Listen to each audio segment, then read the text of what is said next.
बलूचिस्तान में 25-26 अगस्त की शब को दहशतगर्दों के बुज़दिलाना हमले। मुसाखिल क़लात लसपेला में दहशतगर्दों ने मासूम शहरियों को निशाना बनाया। ISPR के मुताबिक सिक्योरिटी फोर्सेस की बरवक्त कार्रवाई 21 दहशतगर्दों को जहन्नुम वासिल किया। ऑपरेशन के दौरान 14 जवान शहीद हुए। शौदा में पाक फौज के 10 जवान, सिक्योरिटी फोर्सेस के 4 अहलकार शहीद हुए।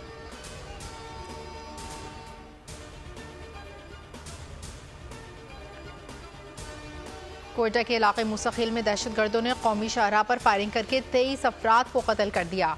SSP मुसाखिल अयूब अचकसई का कहना है मुसल्लह अफराद ने बैनुल सूबाई शाहराह पर नाका लगाकर मुसाफिरों को बसों से उतार और फायरिंग की। मुसल्लह अफराद ने 10 गाड़ियों को आग लगाई। पुलिस और लेवीज ने मौके पर पहुंचकर लाशों को अस्पताल मुंतकिल कर दिया। उधर क़लात में कौमी शाहराह पर दहशतगर्दों के हमले में 5 अहलकारों समेत 10 अफराद जाँ बहक हो गए। पुलिस का सब इंस्पेक्टर, 4 लेवीज अहलकार, 5 शहरी शामिल।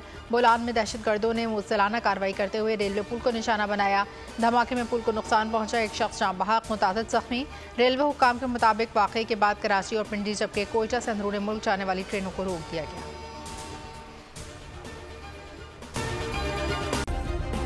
सब्सक्राइब करें और बेल दबाएं ताकि कोई खबर रह न जाए।